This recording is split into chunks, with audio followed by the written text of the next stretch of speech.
പൊറോട്ടയും ഗ്രേവിയും തമ്മിൽ പിരിക്കാൻ ചില ഹോട്ടൽ ഉടമകൾ നോക്കിയതും ഇതിലൊരു കേസ് ഉണ്ടായതുമൊക്കെ വലിയ വാർത്തയായതാണ്. പൊറോട്ടയ്ക്കൊപ്പം ഗ്രേവി സൗജന്യമായി നൽകുന്നില്ല എന്ന് കാട്ടിയാണ് എറണാകുളം കൺസ്യൂമർ കോടതിയിൽ ഒരു പരാതി എത്തിയത്. എറണാകുളം സ്വദേശിയും ഹൈക്കോടതി അഭിഭാഷകനുമായ ഷിബു എസ് വയലകത്താണ് ഇത്തരത്തിലൊരു പരാതിയുമായി കൺസ്യൂമർ കോടതിയെ സമീപിച്ചത്.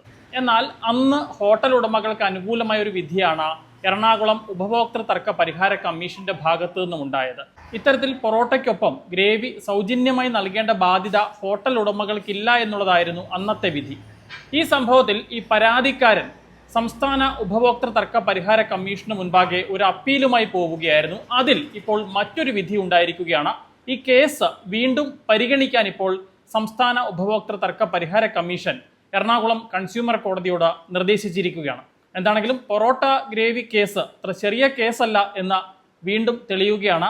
ഈ വരുന്ന ജൂലൈ മാസം 8-ാം തീയതി എറണാകുളം കൺസ്യൂമർ കോടതി ഈ കേസ് വീണ്ടും പരിഗണിക്കുകയാണ്. ഈ സാഹചര്യത്തിൽ പരാതിക്കാരനായ ഷിബു എസ് വയലകത്ത് ഇപ്പോൾ നമുക്കൊപ്പം ടെലിഫോണിൽ ചേരും. ഇതേ നമ്മളെ ഈ എറണാകുളം ജില്ലയിലെ ഈ കോലഞ്ചേരിക്കടുത്ത് 10-ാം മൈൽ എന്നും പറഞ്ഞ അവിടെ ഒരു ഹോട്ടലുണ്ട്. അപ്പൊ ഞാൻ താമസിക്കുന്നതിനടുത്താണ്. അപ്പൊ എൻ്റെ ഒരു സുഹൃത്ത് വന്നപ്പോൾ ഞങ്ങൾ ഭക്ഷണം കഴിക്കാനായിട്ട് പോയതാണ്. കഴിഞ്ഞ വർഷം 24 നവംബറിലാണ് സംഭവമാണ്. അപ്പോൾ ഞങ്ങൾ അവിടെ ചെന്ന് രണ്ടുപേരും ഞങ്ങൾ ഓർഡർ ചെയ്തത് പൊറോട്ടയും ബീഫ് ഫ്രൈ ആയിരുന്നു. അങ്ങനെ പൊറോട്ടയും ബീഫ് ഫ്രൈയും സപ്ലൈ ചെയ്തു. അപ്പോൾ ഞങ്ങൾ അതിൻ്റെ കൂടെ ഗ്രേവി ചോദിച്ചു. ഗ്രേവി അതിൻ്റെ കൂടെ തന്നില്ല. അപ്പോൾ ഞങ്ങൾ ഗ്രേവി ആവശ്യപ്പെട്ടു. അപ്പോൾ അവർ ഗ്രേവി തരാൻ പറ്റത്തില്ല, ഞങ്ങളിവിടെ ഗ്രേവി സപ്ലൈ ചെയ്യാറുള്ളത്.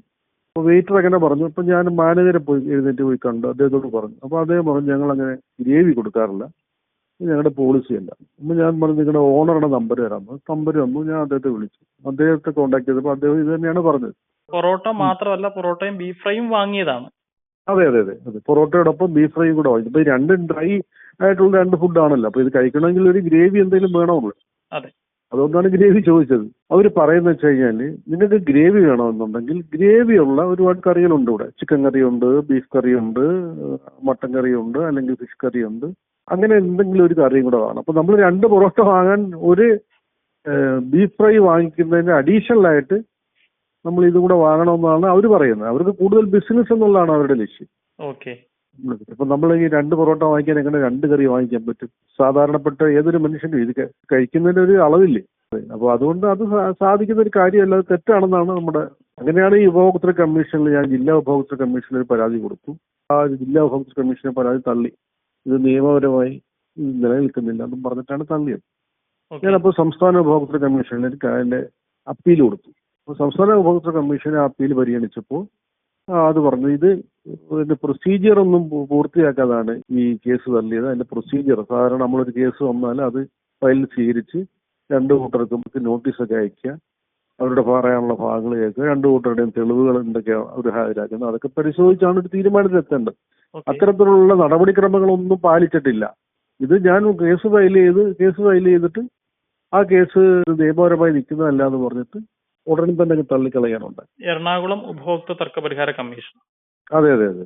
അപ്പൊ ഇപ്പോ സംസ്ഥാന ഉപഭോക്തൃ തർക്ക പരിഹാര കമ്മീഷൻ പറഞ്ഞിരിക്കുന്നത് ഈ പറഞ്ഞതുപോലെ അതിന്റെ പ്രൊസീജിയർ ലാപ്സ് ഉണ്ട്. ഒന്ന്, കാരണം അതിന് ഒരു കേസ് ഒരു പരാതി വന്നാൽ അത് നടത്തേണ്ട നടപടിക്രമങ്ങൾ പാലിക്കാതെയാണ് ഇത് തള്ളിയിരിക്കുന്നത്. 1.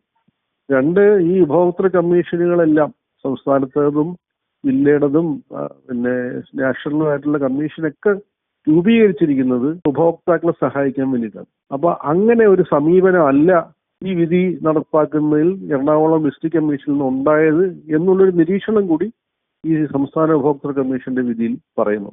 അപ്പൊ വീണ്ടും ഇതേ കേസ് തിരിച്ച് നമ്മുടെ ഈ എറണാകുളം ഉപഭോക്തൃ കമ്മീഷനിലേക്ക് അടുത്ത ജൂലൈ മാസം 8-ാം തീയതിയിലേക്ക് വിട്ടിരിക്കുകയാണ്. അപ്പൊ അവിടെ അതിന്റെ സാധാരണ പ്രൊസീജിയറുകളെല്ലാം പാലിച്ച് അത് വീണ്ടും കേട്ട് തീരുമാനമെടുക്കാനായിട്ട് വിട്ടിരിക്കുക. ഓക്കെ, ഇനിയും അനുകൂലമായ ഒരു വിധി ഉണ്ടാകുമെന്ന് പ്രതീക്ഷിക്കുന്നല്ലേ? അല്ല, നമ്മളിതിന് അനുകൂലമായ ഒരു വിധി എന്ന് പറഞ്ഞാൽ ന്യായമായ ഒരു അവകാശമാണല്ലോ, സാധാരണപ്പെട്ട മനുഷ്യരുടെ ഒരു അവകാശമാണ്. അപ്പൊ അതുകൊണ്ട് അതിന് വേണ്ടിയിട്ടുള്ളൊരു പോരാട്ടം നമ്മൾ തുടരാനാണ് തീരുമാനം. ഇനി അനുകൂലമായ തീരുമാനം ഉണ്ടായില്ലെങ്കിൽ അതിന് മുകളിലുള്ള മറ്റു കോടതികളെ സമീപിക്കേണ്ടി വരും. കാരണം എന്ന് വെച്ച് കഴിഞ്ഞാല് ഇത് ഒരു ഇപ്പൊ ഉദാഹരണം നമ്മളൊരു ഹോട്ടലിൽ ചെല്ലുന്നു.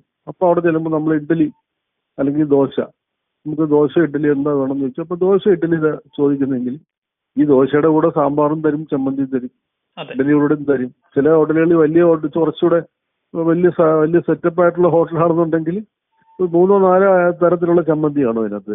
അപ്പൊ ഇങ്ങനെയൊക്കെ നമ്മൾ ചോദിക്കുന്നത്, നമ്മൾ ദോശയും ഇഡലിയൊക്കെയാണ് ഓർഡർ ചെയ്യുന്നത്. പക്ഷെ നമുക്കിത് കഴിക്കാൻ വേണ്ടിയിട്ട് സഹായകരമായിട്ടുള്ള കാര്യങ്ങളാണ് അതിന്റെ കൂടെ സപ്ലൈ ചെയ്യുന്ന ഈ കറികളെല്ലാം. ഈ ഹോട്ടൽ പ്രസ്ഥാനങ്ങൾ തുടങ്ങിയ കാലം തൊട്ടേ ഉള്ള ഒരു കീഴ്വഴക്കങ്ങളാണ് ഇതെല്ലാം. അത് പ്രത്യേക ഒരു നിയമത്തിന്റെ ഒരു പിന്തുണയില്ല എന്നാണ് ഡിസ്ട്രിക്ട് കമ്മീഷൻ പറഞ്ഞേക്കുന്നത്. പക്ഷെ അത് തെറ്റാണ്. ഇതൊരു കീഴ്വഴക്കമാണ്. എല്ലാ കാര്യങ്ങളും ഈ നിയമപരമായിട്ട് എല്ലാത്തിനും ഒരു ആക്ട് ഉണ്ടാക്കാൻ പറ്റില്ല. എന്താണെങ്കിലും ഈ ഒരു പോരാട്ടം നിയമപരമായി തന്നെ തുടരും. അതെ, നിയമപരമായിട്ടുള്ളൊരു പോരാട്ടം തുടരും. അത് കാരണം വേറൊന്നുമല്ല, ഇതിപ്പോ നമ്മൾ കേരളത്തിൽ ഇപ്പൊ ഈ വിധി വന്നപ്പോഴാണ് അതിന്റെ ഒരു എഫക്റ്റ് നമുക്ക് മനസ്സിലായത്. കാരണം ഇത് എനിക്കും എൻ്റെ ഒരു സുഹൃത്തും ഞങ്ങൾക്കും ഉണ്ടായ ഒരു പേഴ്സണൽ എക്സ്പീരിയൻസ് ആണ്. പക്ഷേ ഈ വിധി വന്നതിന് ശേഷം ഈ 2 പൊറോട്ടയോ അല്ലെങ്കിൽ 2 അപ്പമോ മാത്രം വാങ്ങിച്ച് ഒരു ഗ്രേവി ആയിട്ട് കഴിക്കുന്ന അനേകം ലക്ഷം ആൾക്കാർ നമ്മുടെ കേരളത്തിലുണ്ട്. ഈ ചെറിയ ജോലിക്കാർ, പിന്നെ ഹോസ്റ്റലിലൊക്കെ താമസിക്കുന്ന കുട്ടികൾ, അങ്ങനെയൊക്കെയുള്ള ഒത്തിരി ആൾക്കാരുണ്ട്. അപ്പൊ അവർക്കെല്ലാം പിന്നെ ഗ്രേവി കൊടുക്കാൻ കുറെ ഹോട്ടലുകൾ പിന്നെ പറഞ്ഞു, ഞങ്ങൾ ഇനി ഗ്രേവി തരത്തില്ല, കാര്യം കോടതി പറഞ്ഞിരിക്കുന്നു ഗ്രേവി കൊടുക്കുന്നത് നിയമപരമല്ല എന്ന് പറഞ്ഞിട്ട് അത് തടസ്സപ്പെടുത്തി. അപ്പോഴാണ് ഇതൊരു വലിയൊരു സോഷ്യൽ ഇഷ്യൂ ആണ് എന്ന് നമുക്ക് മനസ്സിലാവുകയും അങ്ങനെ വരികയും ചെയ്തത്. അപ്പൊ അത് മീഡിയകളെല്ലാം തന്നെ അന്ന് തന്നെ ഇത് വലിയൊരു വാർത്തയാക്കി. കാരണം ഇങ്ങനെ ഗ്രേവി കൊടുക്കാതിരിക്കുന്നു, പലയിടത്തും സംഘർഷം വരെ ഉണ്ടായി. ഗ്രേവി ചോദിച്ചപ്പോൾ കൊടുക്കത്തില്ല, കോടതി ഉത്തരവുണ്ടെന്ന് പറഞ്ഞു. അപ്പോൾ കഴിക്കാൻ ചെന്നവരുമായിട്ട് തർക്കം ഉണ്ടാകുകയും ഒക്കെ ചെയ്ത സംഭവങ്ങൾ വരെ ഉണ്ടായിട്ടുണ്ട്.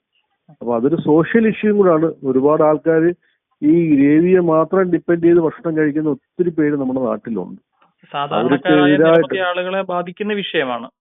അതെ, തീർച്ചയായിട്ടും. അപ്പൊ അതുകൊണ്ട് അവര് ആ ഒരു രീതിയിൽ കൂടി ഇപ്പൊ ആ കേസിന് ഒരു ഇമ്പോർട്ടൻസ് വന്നു എന്നുള്ളതാണ് ഇതിന്റെ പ്രാധാന്യം. എന്താണെങ്കിലും പൊറോട്ടയും ഗ്രേവിയും തമ്മിൽ പിരിക്കാൻ അനുവദിക്കില്ല, നിയമ പോരാട്ടം തുടരും എന്ന് തന്നെയാണ് പരാതിക്കാരനായ അഡ്വക്കേറ്റ് ഷിബു എസ് വയലകത്ത പറയുന്നത്. പത്തനംതിട്ട തിരുവല്ലയിൽ നിന്നും ക്യാമറമാൻ അരുൺ മലയിലിനൊപ്പം Rahul Irumbukuzhi, focus news TV.